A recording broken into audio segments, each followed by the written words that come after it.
And we're back. Welcome back, everybody. This is 40th edition here at Black Friday. Today, it's myself, Christian, and we have special guest on here, Jason Rotondi. Jason, thanks for joining us. Of course. That's a sick intro, I have to say. Appreciate it. We've been working hard over here.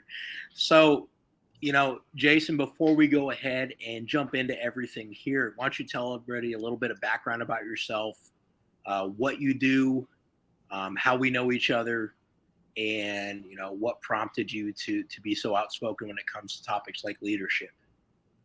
Yeah.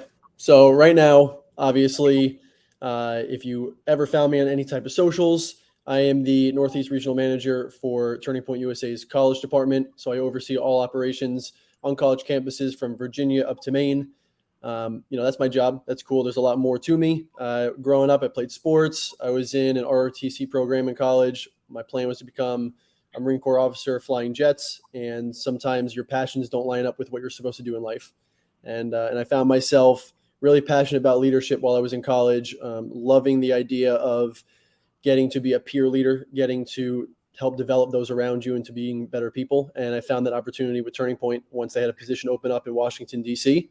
And just a short 2 years later, I find myself not just managing, not just helping out develop these kids in the D.C. area, but being able to do it with a small team of professionals up here in the Northeast. Yeah. So as some of you know that are listening right now, I oversee the Southern region for our high school department currently. Jason oversees the Northeast for our college department. And so he oversees all the operations that happen on college campuses in the Northeast. All those great places like Brown University, Binghamton, Harvard, Yale, all those great schools that have incredible ideas that they're always willing to share and open up about. Jason oversees that. So it's easy enough to say that you have your hands full on a daily basis when it comes to your activities on campus there. Yeah, listen, it's a handful, but it's also extremely rewarding. Like this past semester, one of our great reps up in New England got a chapter at Harvard. And when you get something like that, it makes you realize how important it is what you're doing. When we have our last conference that we just had in Florida, and the student from Harvard comes up to you and says, "Thank you so much. This is the most amazing opportunity ever."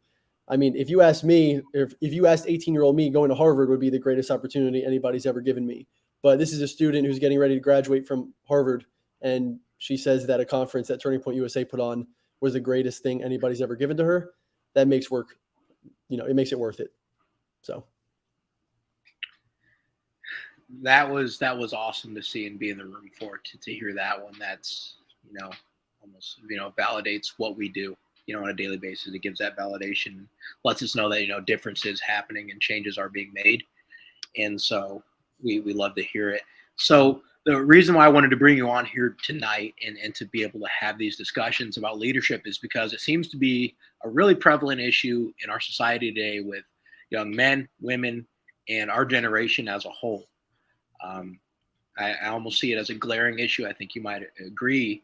And what prompted me to bring you on here tonight was your segment that you had on One American News Network with Anthony Watson last week.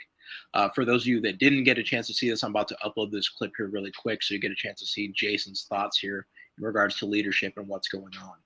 So just tune in here. For you personally, what got you involved with Turning Point, and what, through fitness and through being a leader and actually raising the next generation of leaders, what got you wanting to get involved in this, using your platform and now being hand in hand in the trenches with all of these young people on campuses in the Northeast?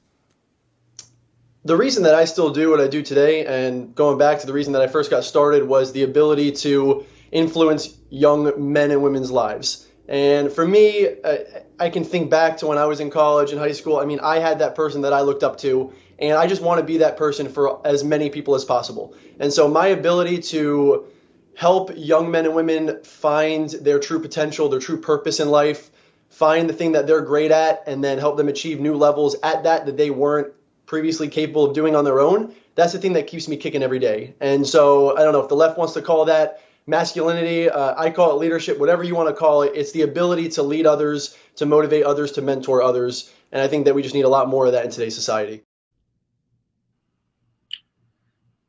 Very powerful words for such a short segment there, Jason. So I do want to flip the question back on you.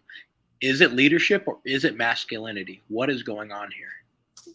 Yeah, I appreciate it. Honestly, when I was first asked if I would be interested in going to do that segment, I was told that the segment would be on the left's attack on masculinity. And while I was thinking about it, I realized that masculinity and leadership go hand in hand. And so when you ask the question, is it masculinity? Is it leadership? At the end of the day, it's leadership, because when I think about any prominent male figure that you consider to be somebody that you would look up to, you think of them as a leader. And so this isn't to say that that women should not and cannot be leaders. It's just to say that in society, being a man, the meaning of being a man and the meaning of being a leader have always been tied to each other. And so when I look at, like I said on the segment, the attack on masculinity, when I look at the main problems that we have in our society today, it's whether it's men intentionally not wanting to be leaders or society pushing men away from wanting to be leaders. That's the main problem that we have, is that men are not being promoted to be men anymore. And by that, I mean they're not promoted or raised to be leaders anymore. I see that glaring issue constantly, and that's the, leadership, masculinity goes hand in hand. As men, what is our role? What are we here for? What's our job? Going to get back into this. We have a few comments here. We have some fans in the audience there. Nice. Appreciate you, Lacey. Howdy. Great to see you again. One of our great listeners tunes in all the time. Andrew Cipher, well said. We haven't even said the best part yet, Andrew. You better not leave. Don't miss this. Leaders can be any type, but to attack men for being leaders, so that's a problem. Absolutely. And I think we see that quite often. And we see also kind of like double standards on expectations when it comes to certain things, where there's the expectation of, not to overstep your boundaries. But then when something really bad happens, they ask, well, where are all the good men at? And you're like, well, you told them to stop, so they're not here anymore. And I constantly see that, whether it's the podcasts and the situations that are presented there, or just in reality when it comes to, and it's unfortunate, but you look at people getting mugged on subways in New York City, people committing rampant crime throughout all the major cities we have in this country, and people are just videoing it and watching it happen. There used to be a point in time where we would act and we wouldn't let those things fly, and now we just see it happening and nobody wants to get involved and get engaged. Where do you think we went wrong with that, Jason? What happened? It's just a culture of victimship, or I don't know if that's actually a word, but just basically it's rewarding people for being victims. And that doesn't mean that the person in the video getting mugged is per se the victim, but the person that's recording it, that's a victim of the situation. You could have been a leader. You could have been a hero. You could have had success per se in the situation by taking a stand, going in and breaking it up, but you're a victim of the situation by recording it. And so I just feel like there's too much positive emphasis put on being a victim in today's society. And this is something that I spoke on at length a year or two ago to some of my students on campus, that said that it's almost better not to do anything, not to speak out and be a conservative per se on campus, rather than to be a leader and be somebody that other people can follow. And I was like, well, why are you accepting this life of being a victim? Why not do something of a higher calling? Why not be a leader? And to those men, I said, why not be a strong young man? And so basically, to tie it all back without going on a rant, it's just promoting a life of being a victim. Absolutely. And where do you think it's promoted at the most? Do you think the school system has a hand in this, or public education? Is it the parents? Or do you think it's a mix of all of that, compiled together that gets us to where we have grown men that don't know how to take action when bad things happen? I'll give you the easy answer, and I'll just say it's a mix of all of it, because I feel like just in today's society, today's world, that's basically always the answer. But the way that I see it most prevalent is in the school system, just given what our job is, given the work that we do. I just see that a lot of people, a lot of young men specifically, are being told not to take on those quote unquote stereotypical masculine roles because it's toxic or it's not progressive, which is a word that everybody loves to use. And so when you're thinking about grown men not being able to be leaders or not actively being leaders, you have to go back to how they were conditioned, how they were taught, and those strong years that they're actually learning how to be a man, if they're being tainted by the public or private school systems for that matter, telling young men, hey, you're not supposed to grow up to be a strong masculine leader. You're supposed to grow up to be accepting, or whatever the word you want to use is. That's what the turnout is. And so it's just easy to blame it on everything. But with us, what we see, I see it in the school system all the time. Yeah, I even want to get a little bit deeper. I thought I'd ask this question later, but now that we're here, I think we have to address it now. Is whether or not the current public school system can get into private as well. Like if we're setting young men up for success, I don't think so. I don't see it in any sort of way. And honestly, I even think that the way that schools are designed, and I don't want to throw this like in anybody's face. My dad was a public school teacher for 33 years, but a majority of teachers going into the workforce are women. Mm-hmm. And women have their feminine qualities, and they pass that on. And after a while, you start to see schools designed that way. And then you have a lot of young boys go into that school that, don't conform to that sort of way, just because we're not built that way. We're wired, and our brains work differently. Our muscles, our bodies, everything are totally different than what women's are too, And so when we get there, we're told to sit down, be quiet for a good 7.5 hours a day. Don't fidget around, don't move. And if you do, you're not behaving, you're acting out of line, and that's out of character, and then you get punished for it. And I think we've done this. I mean, I remember them doing this to me when I was in school. It wasn't that long ago. And I think through that, it's unfortunately led us to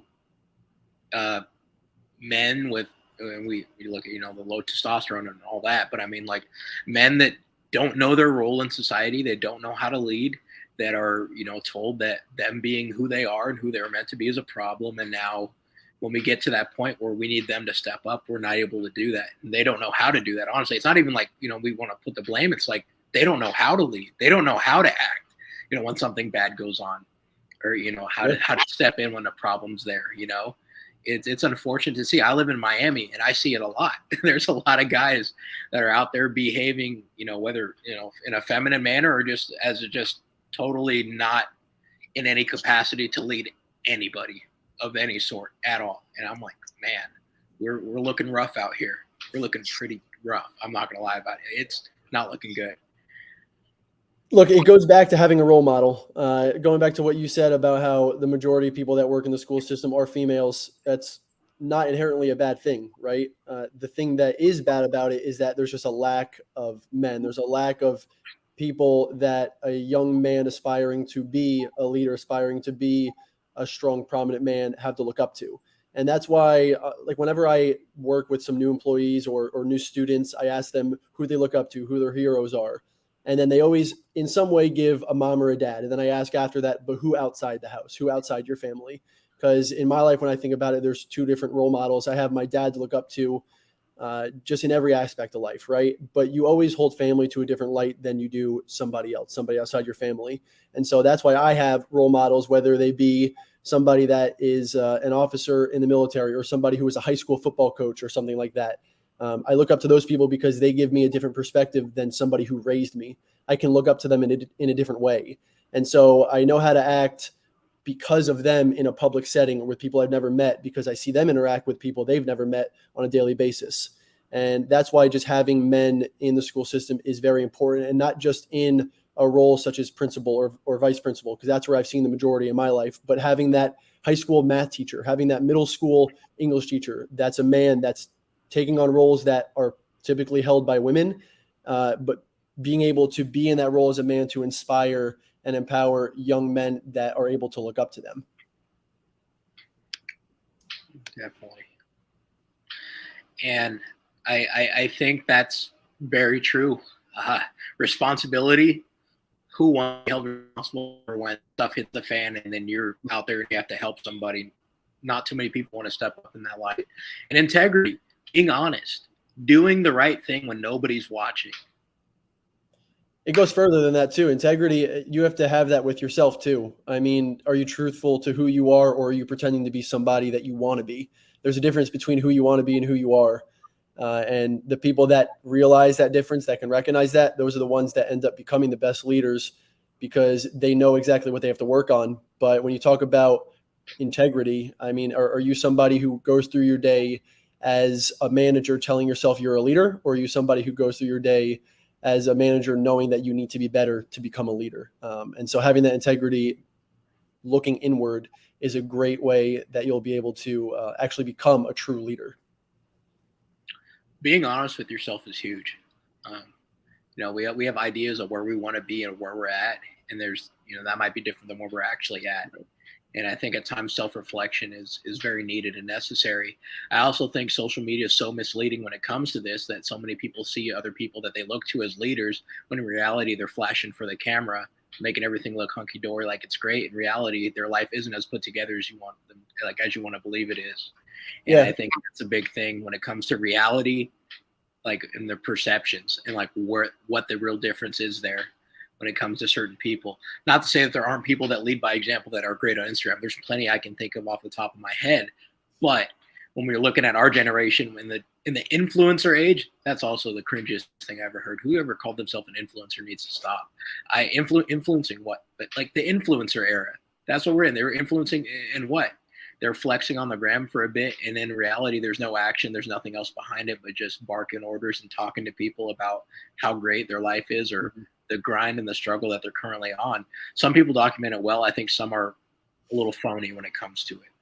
Yeah, actually, Christian, I want to hop in here on this because when I started my personal training business that's launched and run entirely on social media, there was a lot of learning. There was a huge learning curve when it came to how to actually attract clients through social media. And one of the things that was my biggest breakthrough was realizing that you're not even supposed to be perfect.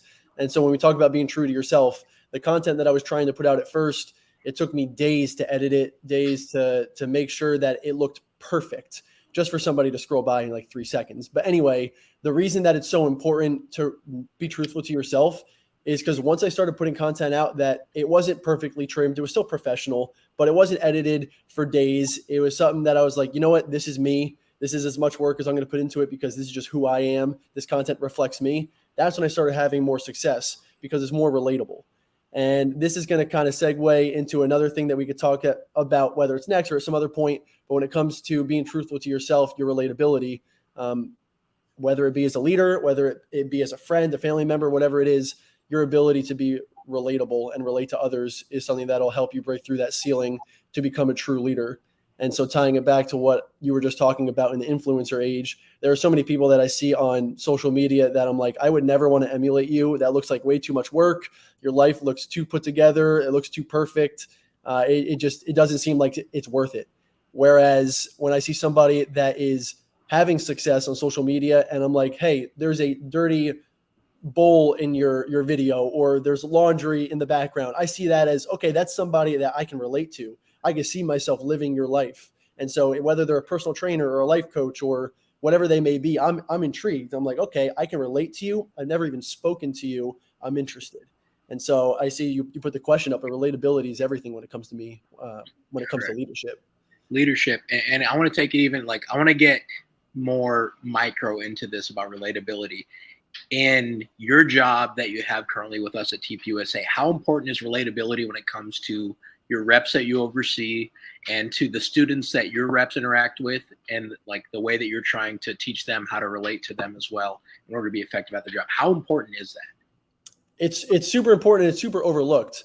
And I think it's overlooked for people that are at least in a management capacity, because on the surface, you could easily find something to relate to your reps about. Like for me, with my reps, I could have just said, look, we all have something in common. We all work for Turning Point.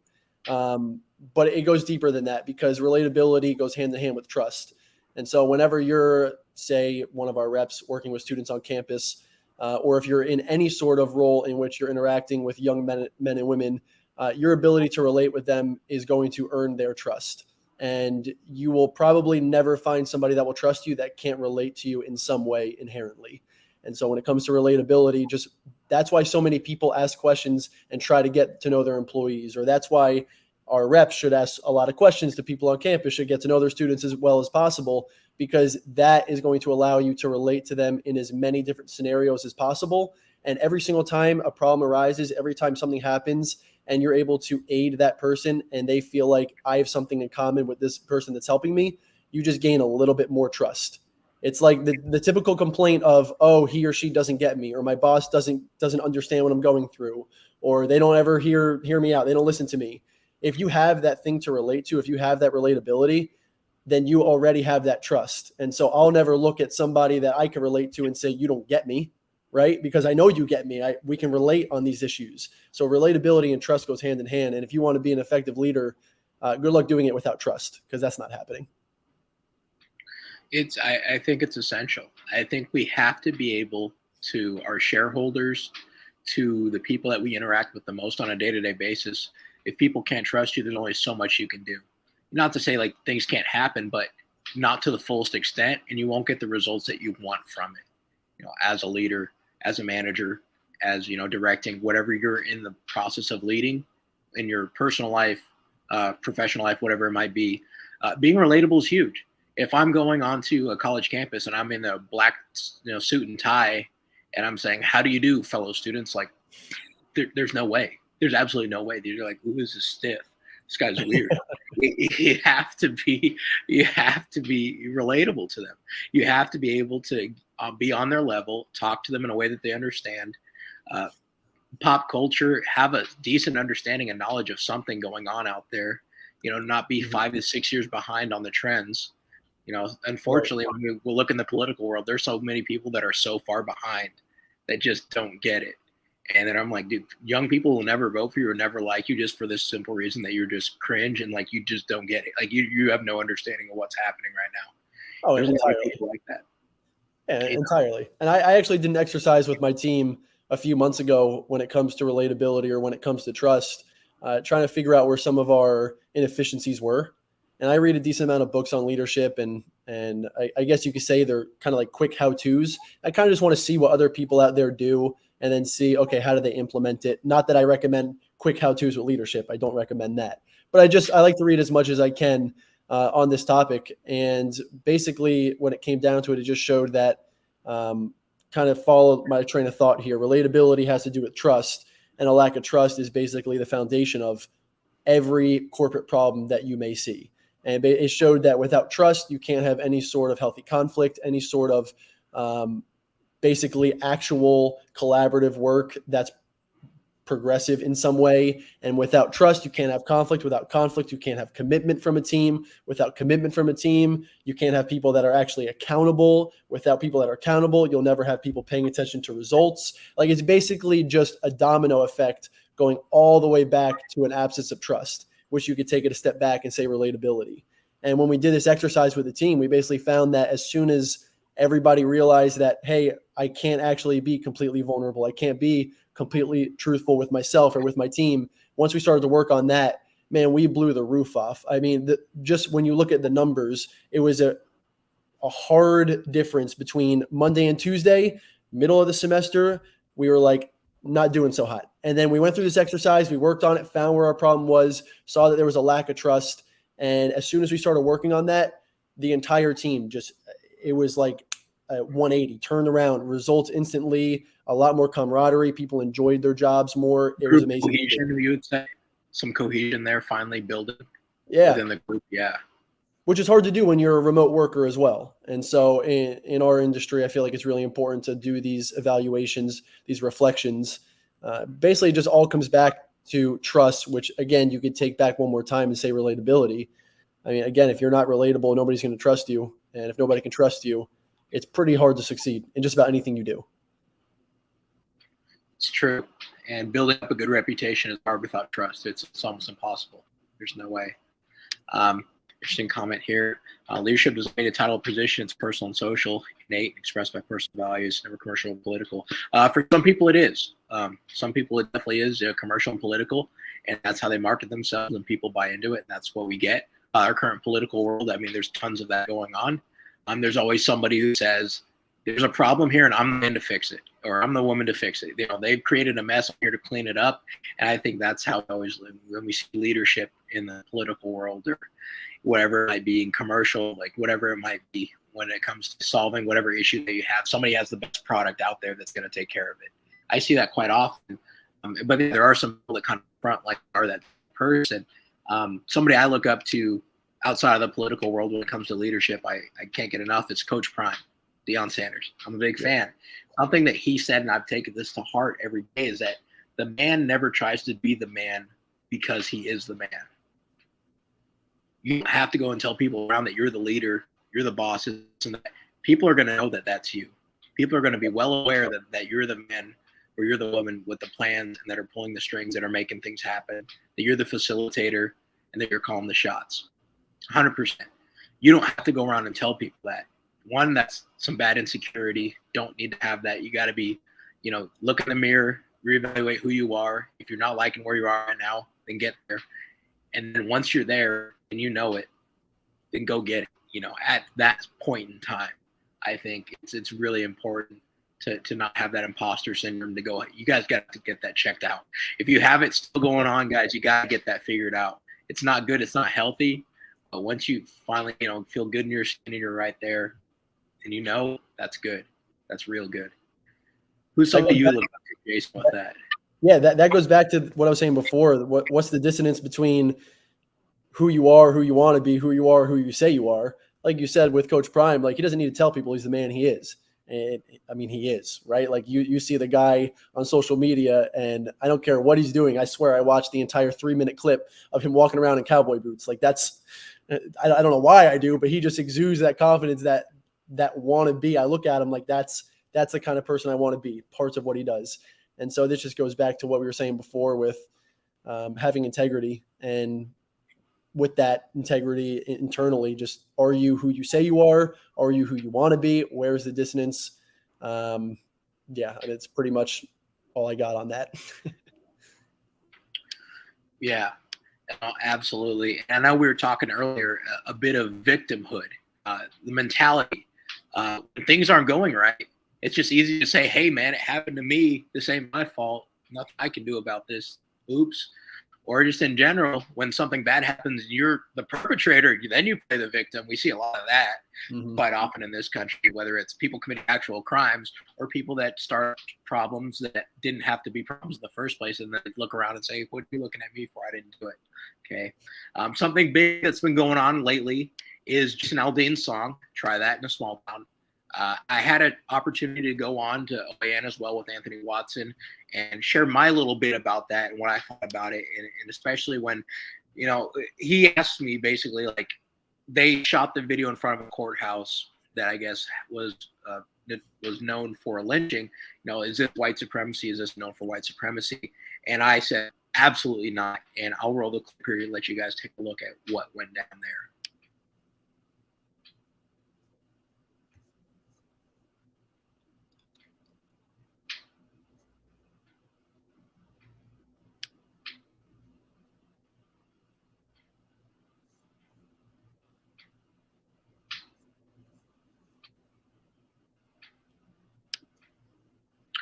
I don't think the audio was loading there, was it? Yeah, I don't think so. I was just waiting for it to come up. Unfortunately, it didn't load there. That's all right. I'll have to get back to the engineers here behind the scenes that make all these things happen. I have to fire one of them. No, but basically, in a nutshell there, when we're talking about this, that Miley Cyrus shot her movie outside of that same courthouse. I don't think Miley Cyrus is a white supremacist. I don't think she was back when she was 18 years old either, when she made the movie. I also think that when we come to these things and we realize that everything that was shown in that music video was real life footage of things happening from people, white, black, brown, that were not victims, that claim to be the victims of whatever going on in our society, that are robbing, looting, and stealing. And Jason brings a light to this, and now he's the bad guy, and he's inciting all these things. But in reality, he just shot a light on it, and the song's doing well, which is why they can't stand it in the first place. This is why we're even having a discussion. Why? Because it's doing well. If this song was bombing, nobody would even looked at it. But no, obviously not. It's doing good. Doing really good. Yeah, I don't even have much to say about this. I mean, your segment nailed it. I wish the audio was working because I watched that segment like 3 times. But yeah, I mean, the main point to this entire thing, like you said, with the Miley Cyrus video at the same location, I don't think I've seen that maybe said by 2 people, and you're one of them. That's not been highlighted by anybody. I just think it's funny how this doesn't have anything to do with victimhood, but just how easy it is to attack people these days when it comes to social media. I mean, all you have to do is just have one prominent outlet put something out on Twitter, and all of a sudden it becomes like headline news. But hey, if I'm Jason Aldean, I'm okay. I'm more than okay with all of this. I know that the saying, there's nothing as such as like bad PR. There's no such thing as bad PR. I know it's not true, but for him, I mean, hell, his supporters only got stronger, right? And people that have a level head only see how silly the attacks are when it comes to this. So, hey, if I'm Jason Aldean, I'm like, keep it coming, because this song's just going to keep climbing the charts. Yeah. There's, funny enough, somebody on Facebook had posted just a random account, that goes viral for, their whatever they put on their page. And it said, for all the you that are sticking by small town, just know that your black friends are watching. Like, what does that even mean? Like, what does that even mean? I like, your black friends are watching. What? The black people that I knew in my hometown were rioting and looting and doing all these stupid things. I know I wasn't doing it in the small town that I grew up in. So the idea of thinking that we're watching, that just contributes in saying that I'm a part of that problem that we saw in the video. I'm not spitting on cops. I'm not burning the American flag. I'm not out there committing crimes and tearing things down. I'm not doing it. I'm not a part of that. Don't let me into those types of things. I can't stand it. Man, I'm not those people. Like, it drives me up a wall. I'm like, man, why do we always have to be in that same group of everything going on? I can't handle it. It's so easy. We're out there looting and rioting. We're like, no, man. Like, I had a dad and a mom that whooped me pretty good every time I stepped out of line for the smallest things. You think I'm going to go out there and do something that crazy? I probably wouldn't be allowed to this day. They would never hear about me. I'd be done. The idea of that ever happening, no way. And so just to kind of the idea of that whole victimhood mentality, oh, your black friends are white. Like, what is that even supposed to mean? I don't know, Jason. If you grew up in New Jersey, I'm not sure you grew up in a major city or by any means. I grew up in a place with about 70,000 people, and just like he's saying and explained, Jason did. I grew up in a place where our neighbors looked after each other. They still do back in my own hometown. If there's something weird going around in the neighborhood in the cul-de-sac, they're letting us know. We took care of each other. We, make sure everybody's all right. And then when we're all like that in lockstep, nothing funny was happening. There weren't weird people moving into the neighborhood. We were fine, and we took care of each other. And that's basically the premise of the song, but they took it in a way where they see, oh, look at that. They're criticizing the rioting that cost billions of dollars. Yeah, maybe we weren't that happy in 2020 this whole time. And Jason makes a song about it, and I was like, oh, how could you? How dare you? You even made a quick reference to the nuclear family there too, which I like, because that's something that the left loves to attack. Incredible. That's a great discussion to have. I'd love to have that discussion at another time too, man. The nuclear family it's essential.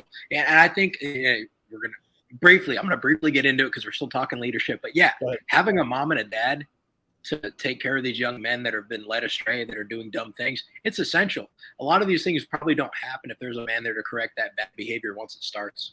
I'm not saying that everybody's going to be perfect. No, there might be some bad behavior, but there's dad there to go yank the collar back and say, no, we're not doing this down. Like, it makes a big difference. It really does. Yeah.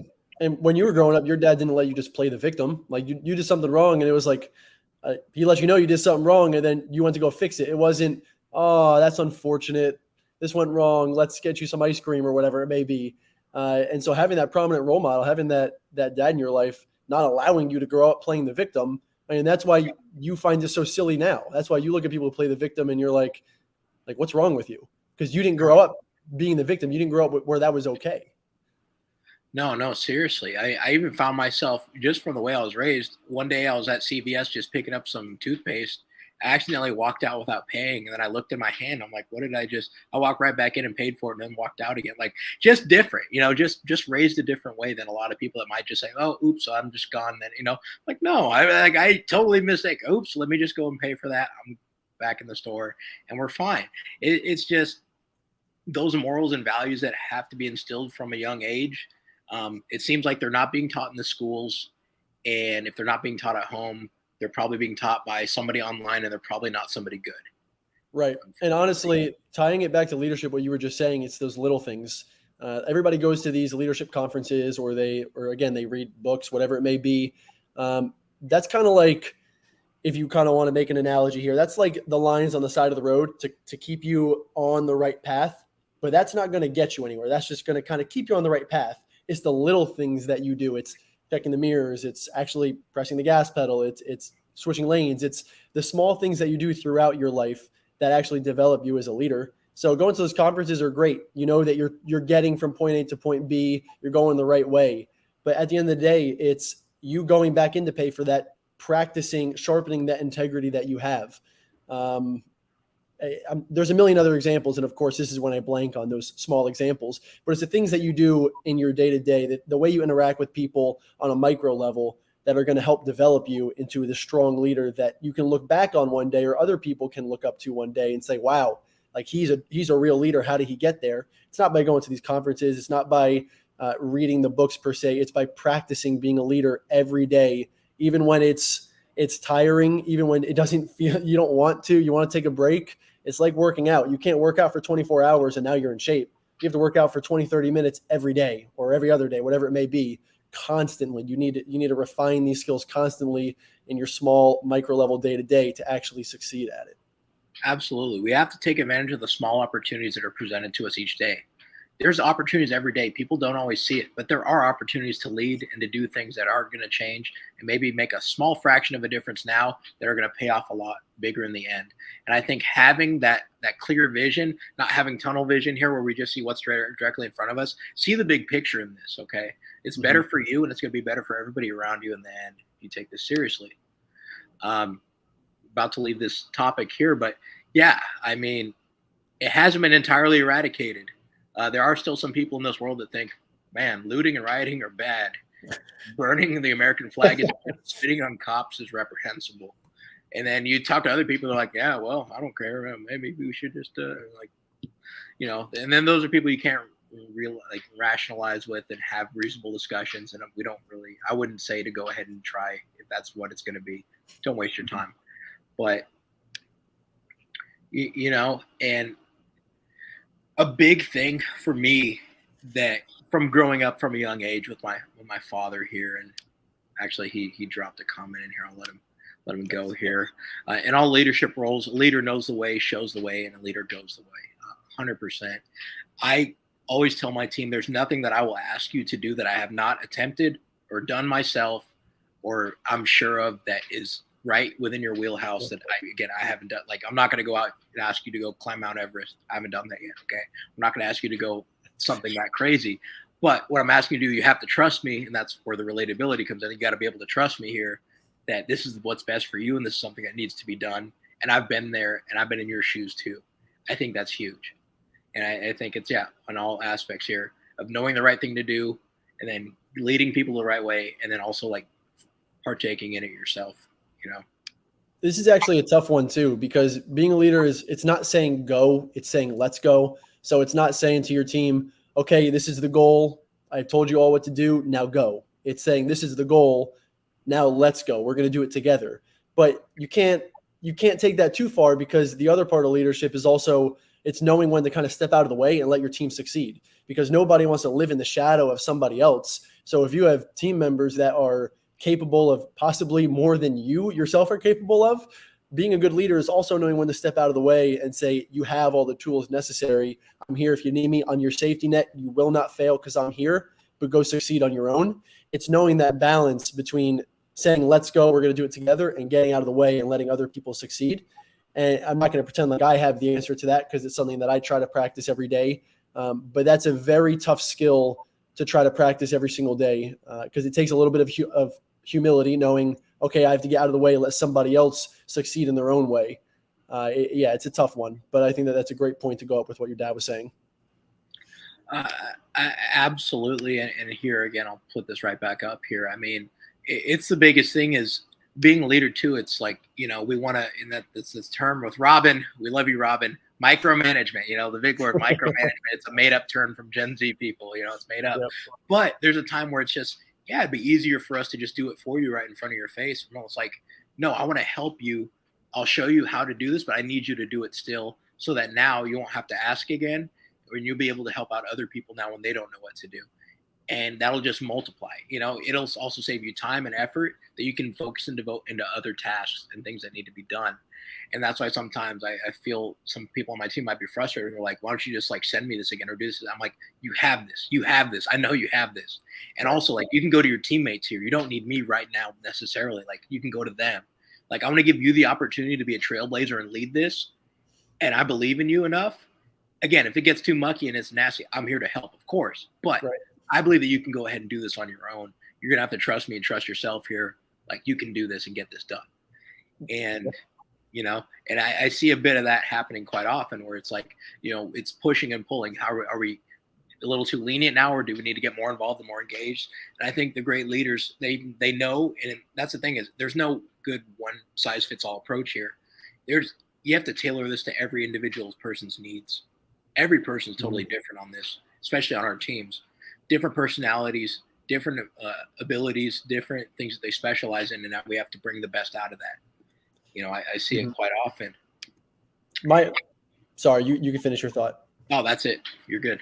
My favorite image, my favorite graphic about leadership, and there's a ton out there. My favorite one is the one where there's this giant who's kind of covering this smaller person from all the arrows, from all whatever's being shot at, and they're taking all the bullets in the back, all the arrows in the back, protecting that person that is shown to be smaller. I don't know if that was a great way of describing the picture, but basically it's an analogy for I'm going to make sure that I protect you. So you're able to push, find the line, go to your limits, try whatever it is you want to try because I'm here. I'm your safety net. I'll make sure that you're not, I guess in the picture would be killed. I'm making sure you're not hurt, making sure that you don't fail. I'm here to help you succeed. But I want you to be able to do it on your own. That to me, that's my favorite image of leadership, but I also think that that's pretty easy. I think that when you have a management role as we are, it's easy per se to be a quote unquote leader because our teams are going to listen to us to an extent. We have information that they need. We have the direction of what they're supposed to be doing, their goals, whatever. So it's easy for us to be leaders. It's hard to be a peer leader. And so when we talk about developing leaders, it's like you said before, it's you can do this or go to your teammates. One of them can help you. The hardest thing to do is to be a peer leader. It's to be on the same level as 10 other people, 8 other people, and them still look to you and say, well, what's your advice on this? Or how do you do this? Because that's true leadership. That's when you know that people actually, they respect you, they can relate to you, they trust you, they might want to emulate you in ways. Peer leadership is the toughest form of leadership. And it's also the way that you'll probably quickly get promoted to higher leadership positions, is seeing that those around you respect you, those around you look up to you. That's where you get your true leaders. When you look at people where they're quote unquote born to be leaders, those are the people that are born to be leaders. Those that are strong peer leaders, those are the most successful people. No, absolutely. When it comes to the development of, people around, I think back to the time of me coaching youth wrestling and dealing with the students and the kids and their parents, and showing off in the beginning and like drilling moves and drilling the same move and the same move and the same move and the same move. Like, why are you doing this? Like, I'll be honest with you, I had to do this hours and hours and hours on end. I hope you get it quicker than I did. But the point of this is I want to get you as proficient as possible before we move on to the next thing. I want them to be as prepared as possible. And I want to show them, and that's the thing is sometimes they don't learn the same way that I did. Yeah. But also I do know when I see them, I'm like, you're going to need to do this a couple hundred more times before you really want to actually try this out in a match. And I see this quite often when it comes to sports, into the professional workplace, with people that are like, well, what do I like? What I'm like, when we're on campus, what's your pitch? Well, okay, work on it again. Work on it again. Work on it again. Do you have it down? All right, now execute it. Mm-hmm. And then they try it with the wrong person that doesn't like it. And they're like, well, I did my pitch. I'm like, not everybody's going to take it in. And that's part of it too, is learning and adapting and growing along with it.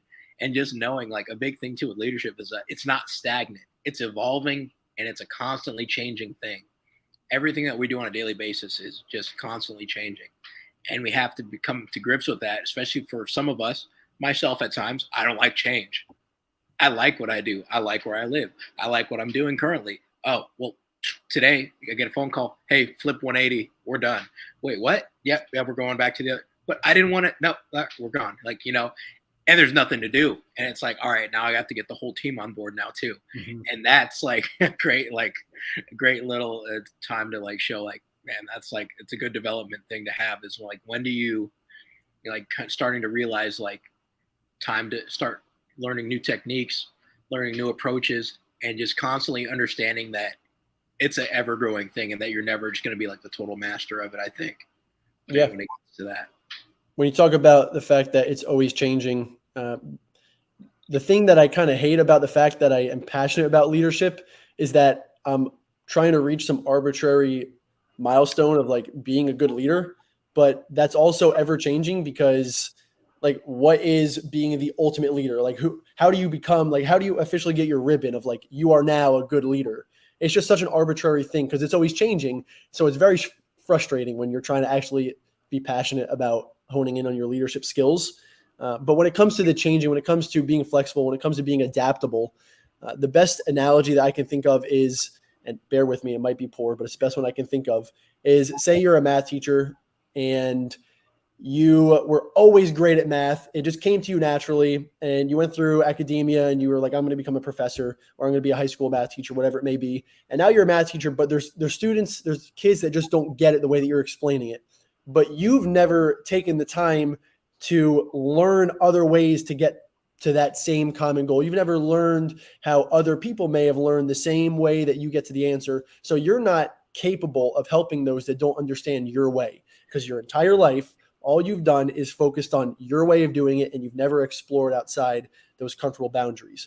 As a leader, now math and leadership are two different things because one of them is like, it's numbers and there's ways of getting somewhere. One of them is very subjective. But when it comes to leadership, your team is going to be comprised of different personalities, right? And with that, they're going to have different strengths, different weaknesses, and they're going to have different ways to succeed getting to the same similar goal, the same goal that you have. And for us, that comes to our reps on campus. They all have a different way of communicating with students, with attracting the right kind of student up to the table, to communicating with certain speakers, to actually hosting an event.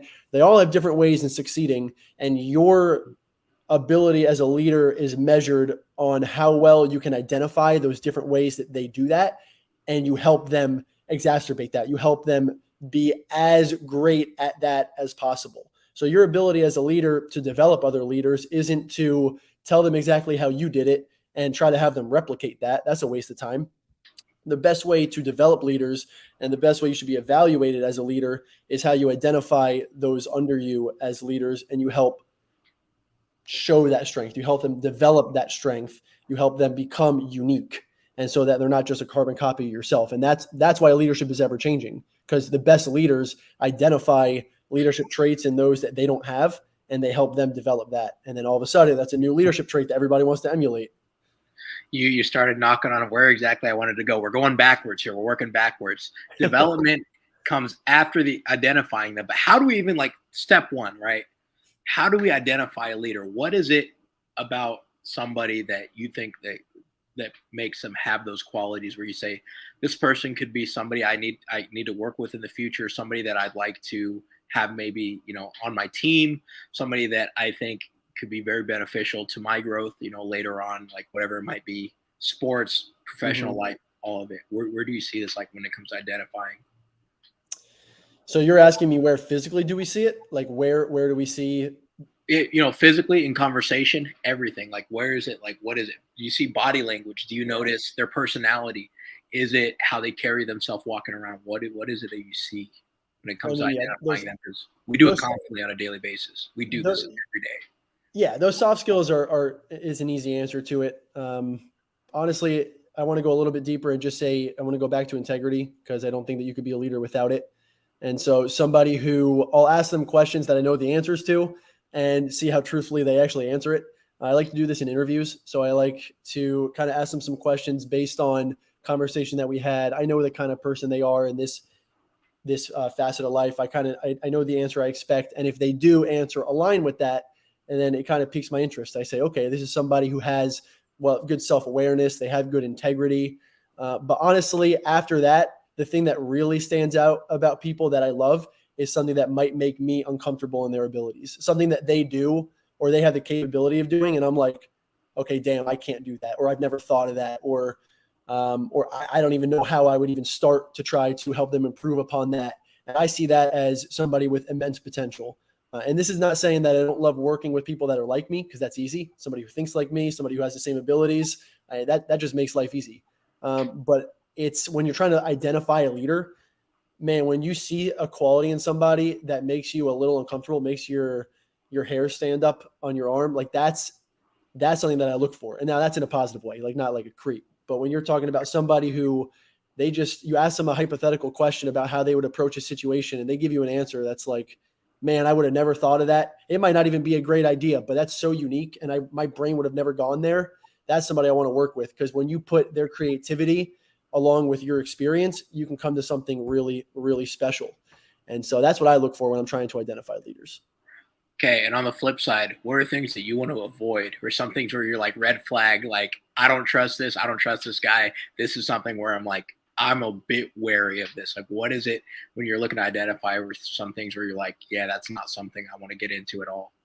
Yeah, I mean, obviously that creep, but the one that makes your hair stand up the wrong way. No, honestly, somebody's a sign that I would be wanting to avoid. Somebody that's just giving those artificial answers. Again, like when I'm looking for that integrity, when I'm asking questions I know the answers to, somebody who's giving me the answer that I want to hear rather than the answer that should be given. I think that should be a red flag that you immediately just shut it down. And again, I'm going to be repetitive here, but it comes back to having integrity. So somebody who shows any sign of a lack of integrity, I typically don't even give them a chance past that.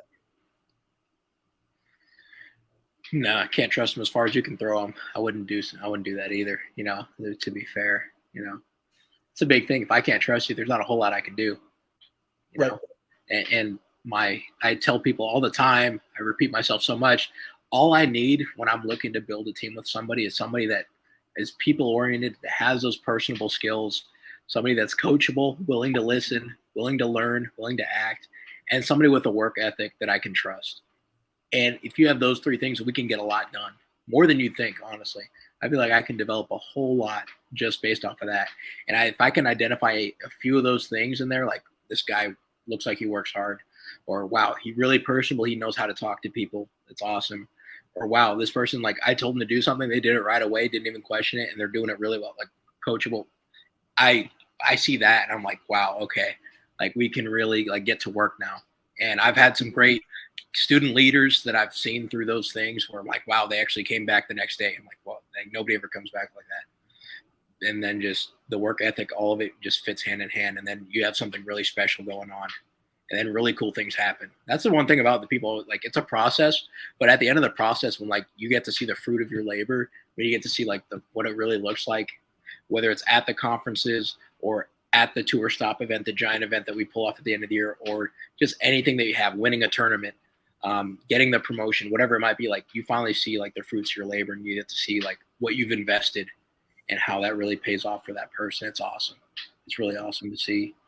And you use the buzzword, coach, your ability to be coach, your coachability. Yeah. I think that's something that there's a lot of dissonance between what you are and what you want to be. There are so many people that know going into an interview, I have to say I'm coachable, right? Or I have to pretend I'm coachable. Man, that it is just so obvious when somebody's not.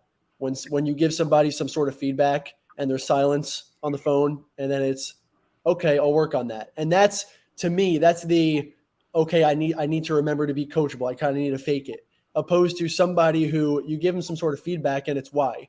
Like, why was that not the way that you wanted it done? Like, that's what I'm looking for. That's that healthy conflict that shows that you trust me, that shows that you know that the feedback I'm giving you is valuable. And you're asking me a question as to why it's not good enough so that you never make that mistake again, so that you actually fix the problem. That is true coachability. That's a sign of somebody who actually wants to improve, not, okay, I'll try to do better next time. Okay, thanks for your feedback. That's the difference between actually being coachable and just saying you're coachable. And that's the difference between a lot of teams succeeding and not succeeding, or you growing as a leader or staying exactly as you are. Being open to criticism is huge. Yeah. It's huge. And it's not just, I'm not saying go out there and get bombed on. Nobody wants to go out there and just get bombed on and just be told a million things they do wrong. I don't get, and there's with no like way to get any better. That's the thing. There's a difference between just like whining and like coming up with a solution to it. It's like if I'm just bombing on you saying, Jason, you didn't show up on time, You didn't do this right. You weren't approaching the students correctly. I didn't like the way your report looked, and this and that, and it's all crap. And then I just leave you at that. You have no way to know how to fix any of that. That's not great. That's really not good. And what we look to do is when we address certain things, we say, hey, this is what I'm looking for. I want more of this rather than that. And then they can ask why, and we can explain why. And be like, well, I did this a year or two ago, and you know what it got me? Got me a bunch of angry parents screaming at me. Don't do this. Like, I'm like, oh, okay, I guess I won't do that anymore, Christian. Like, yeah. Like, don't do this anymore. Like, you don't want to have that issues anymore. Not just like, hey, that sucked, just don't do that ever again. Well, why? Like, there's always a method to the madness at times. And I see with myself something I'm generally trying to work on is just articulating why more than ever, like, especially if they, and encouraging them to be open enough to ask why. Cause I'm a pretty approachable guy, Mhm. if you take what I'm telling you, hey, fantastic. But also, like, if you do want to know, like, I'm open to talk about it. It's just a matter of, like, having that open channel, relatable, being able to be trusted, and then being able to work on that when it comes to the criticisms and growth and building. And so I want to slide into here and into your leadership style here. What would you say is your leadership style? Yeah, I actually have Andrew Cipher to thank for this. I know he popped in earlier. The way that he described this to me during one of our reviews, one of my evaluations, was in his eyes, there were two different types of leaders. And I'm going to relate this back to sports. There's the coach, and then there's the team captain. And we all know that they serve two different roles on a team, both very important. And it was once he put it into these terms that it really made sense to me. He says, you're not so much the team captain. You're not the one that people are going to rally around and be like, okay, like, break us out, like, hype us up. That's just not really who I am. Like, I can fake it decently. It's a lot of work to fake it, but that's just not who I am. I'm more of like here's the strategy. This is exactly how I see it being done. Do we all agree? Is there a better way of doing it? And it's seeing strengths within the team and seeing weaknesses therefore as well, and finding how to plug those gaps, finding how to put the best team on the field, finding how to put the best strategy into play. So I'd say my leadership style is that more so of a coach. That's somebody who is going to be able to help develop those on the team, somebody who's going to be able to find traits in people that maybe they didn't realize they had. This is going back to what I said earlier. Find traits in people that they didn't know they had, and then help them develop those into their strengths. I just see myself as more of a developer rather than the rallying cry, the let's go guys, like, 5 more minutes left in the game, 2-minute drill, whatever it may be. So my leadership style is that more so of a coach and a mentor rather than the motivator team captain. Yeah. And so, like, if you like, what's the description here? Like, if there's like, can you put like, what's the name of this here, Jason? Not team captain, the old manager. Yeah, it's the team, it's the coach, it's the mentor. Bill Belichick. Like, come on, what are we looking at here? What's the deal here, man? I'm trying to think because I am a very bad sports fan. I am a Jets and Mets fan, so there's not much leadership to look up to there. Yeah, well, we'll go Belichick. It's just an easy answer, right? We'll go Belichick. It's somebody who's able to identify the best talent even when other people don't see it, and then they find this guy who's like a 35-year-old, like, retired wide receiver. They pull him back in, and it's like, why does this guy have 1,000 receiving yards? That's the kind of person that I aspire to be, I'll say. To be able to bring out the best and things out of people that you didn't even think was possible. Even if they may be better than me, whatever. At least I can credit myself. Say I helped get them there. Yeah, no, definitely. I think for me, I think it's more transformational, and I'm still working on that, and I'm still like working to see like how much more I can get with that, like as far as influence goes, as far as the motivation goes, and as far as putting people in positions to win. Like the coach, where can I put people in their best spots to win? For the high school department, we had several reps that were great networkers that did it on their own naturally. And I just realized, I'm like, guys, like, don't cap yourself here, go wild. And they did, and they crushed it. They ended up helping our region get to incredible heights, and we hit our giant high school chapter goal. And once I realized, I'm like, their strong suits actually here instead of like what we're looking at here, and the rest will follow if we just let them go on that. Like, it was remarkable. And I'm like, man, if I can just find out what everybody else's niche is and what I can, and that's where I'm like looking really to find with everybody. And I think with that, like being able to bring out like new problem solving approaches, thinking on the fly, finding quicker solutions. And I think that all goes in with getting people to buy in. Because when people are bought in, when you have to flip a 180, they're way more receptive to it. They're way more likely to do it than with a whole team of people that are like, oh, I don't know about this guy. I don't really know. And then he tells you to do something totally different. And they're like, all right, I can't do it with this guy anymore. I'm done. So I think that goes and factors into it. But I'm like, dude, I want to every day. It's just like, it's what we told our team was big weeks only. Big weeks only. What's that? Like, dude, like we're hitting new heights every single time. What's it mean? It doesn't matter what it is. We're going to do it in something.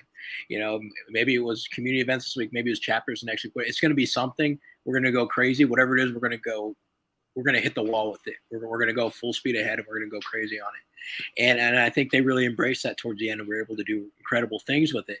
And with that, I mean, the passion that I have with it, it's something I try to like, people are like, oh, you're like, it's not meant to be cringe. Some people might see it as such. I'm like, whatever, man. Okay, that's fine.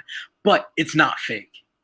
Like, it's not fake. I genuinely I do this for real. Like, nah, I really do this for real. Like the caption, like I really do it. Like I moved my life across the country for this. When people are saying like, well, how much are you like, dude, nobody does that. Okay. Like really, like genuinely, like nobody really does that. You relocated, I relocated, I went across the country. Like nobody really does stuff like that all the time for something like this. Okay. There's just something different. You have to be wired a certain type of way to do certain things like this, to have this type of success. And once people finally start to see that and realize that there's something special going on here and they want to be a part of it, that's when the fun really starts happening. That's when the really cool things really start happening. And that's when if you buy in right now, like I promise you, we're going to do some really cool things.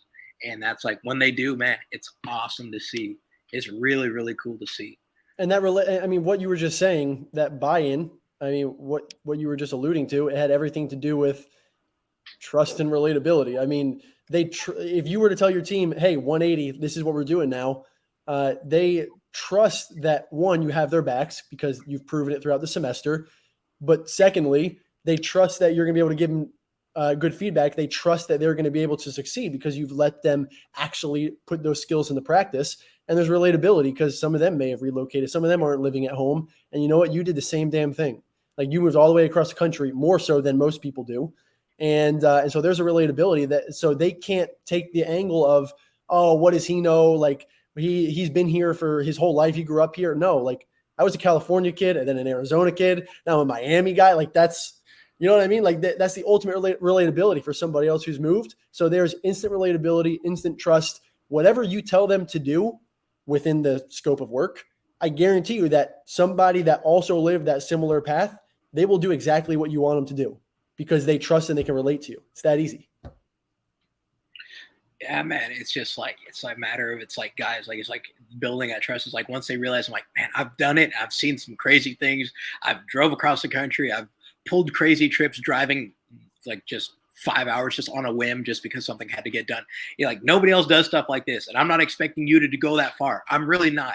I don't expect you to be me. Okay. I don't expect you to go out on a limb like I do. I don't expect you to go as crazy as I do when it comes to these things. If you can just follow up on what I need you to do here on this and that, the rest will come. And maybe you find yourself maybe even going harder than me at the end of the day. Some people do. It's hard to find people that match that type of energy. There are some people out there that have it. I was grateful enough to have a boss where like when it was me and her, like we would do just like nighttime. We're like, all right, let's go canvas and bomb the whole school with flyers. Like nobody else was going to do that but us. We were the only people around that would ever do something like that. We're like, all right, let's go do it. Like that's the type of energy and stuff that we had. And like, not everybody has that, and I understand it.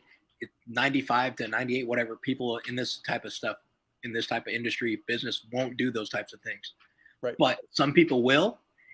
And the thing is, some people, but if they can see that too, they'll trust you enough to do what's asked of them in the general scope of what's being asked.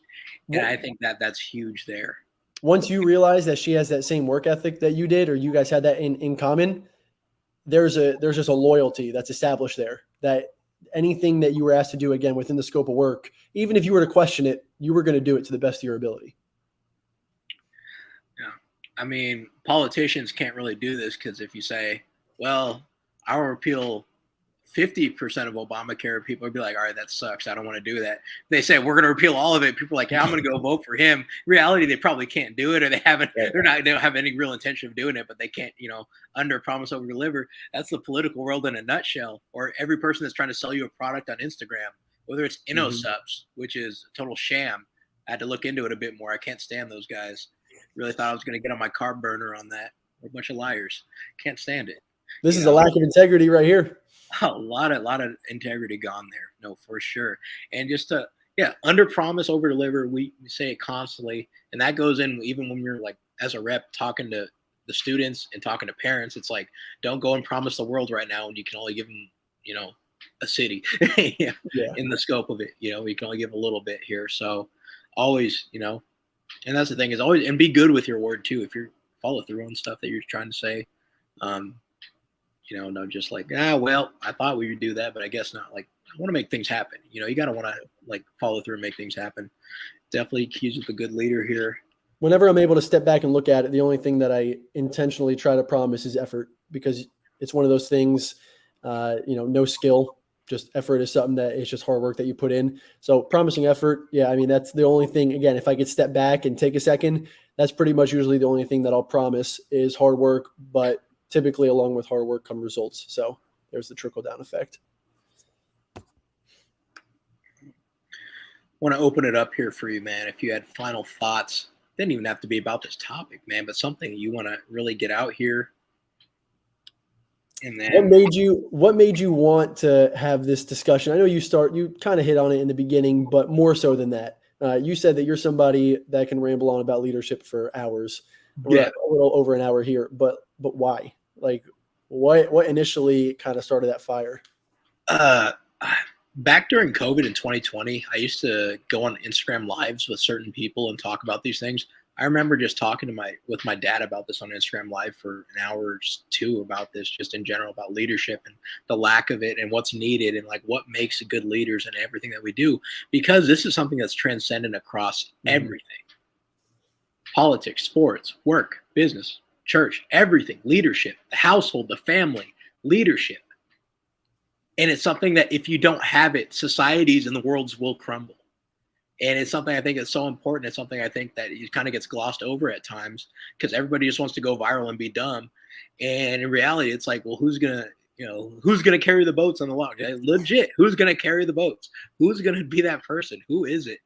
And as a child growing up, and my dad and mom, they're all listening right now, you would tell me every single day, leave for school as a teacher, hey, Christian, have a good day, be a leader.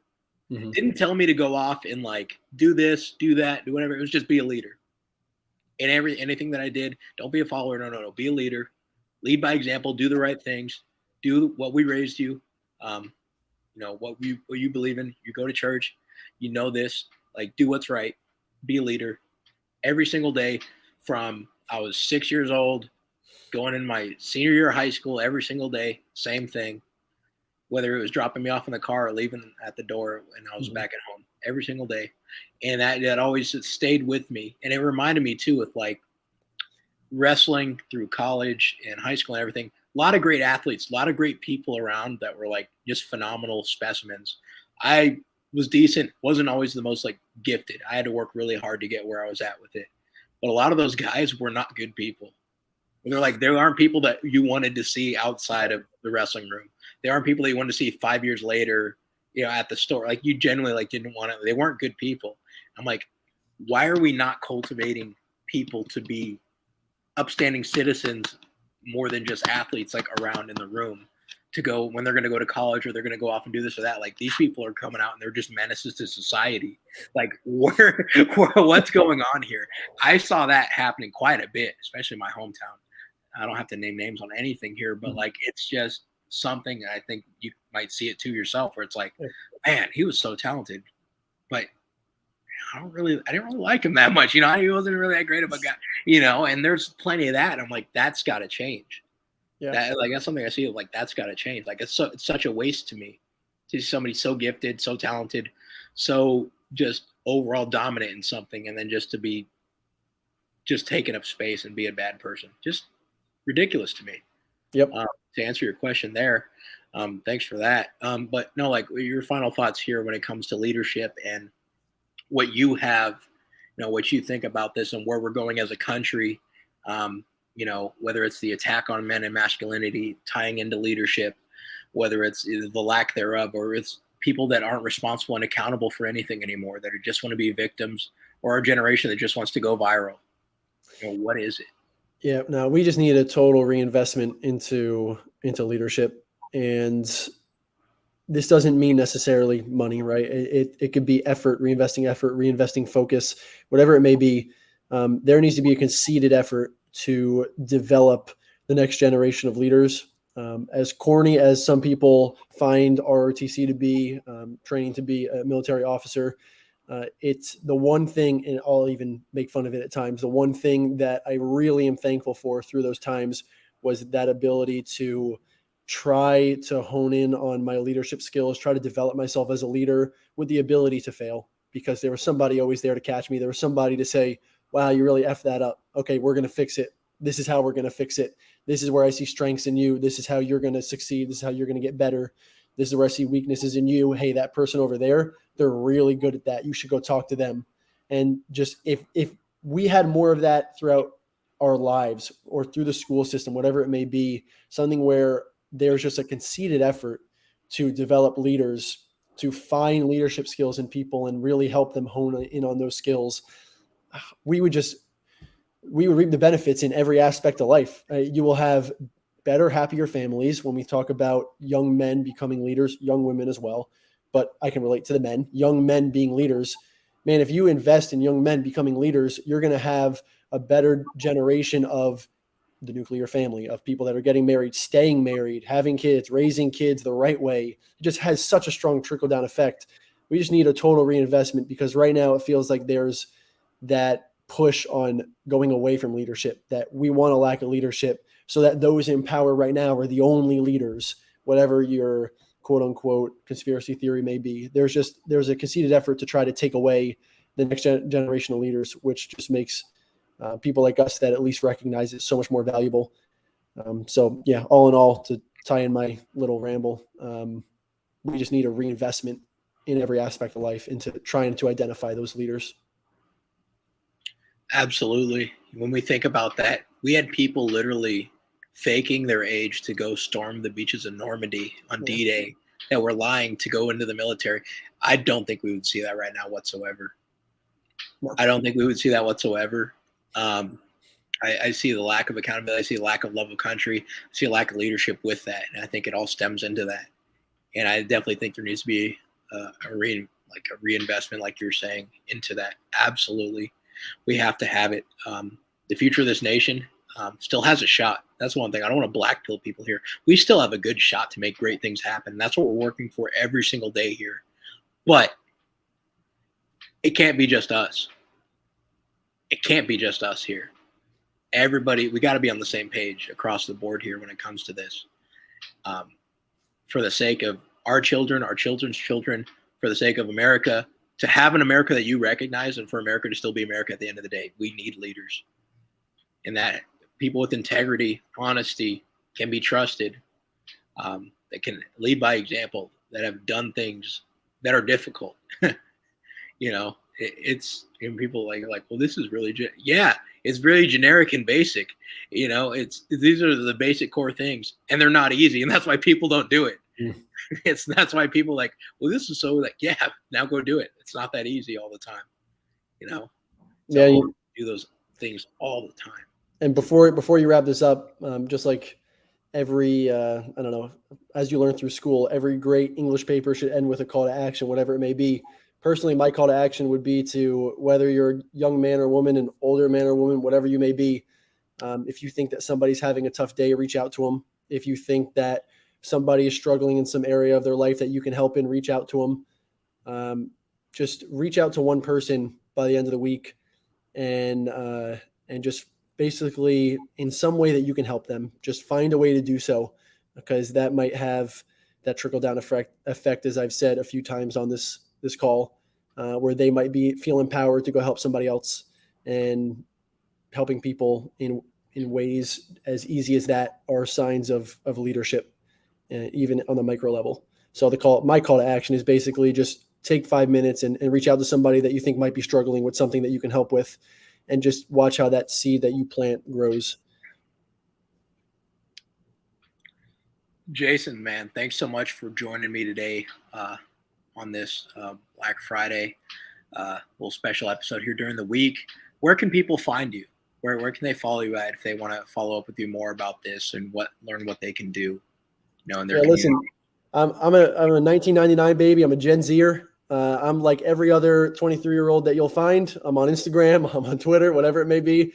And like I say to everybody, just look up Jason_Rotondi, Rotondi. And if you can't find me there, it's probably Rotondi_Jason. So if you see some picture, there you go. If you see a picture about some dude carrying like a sandbag doing a Spartan race, that's me.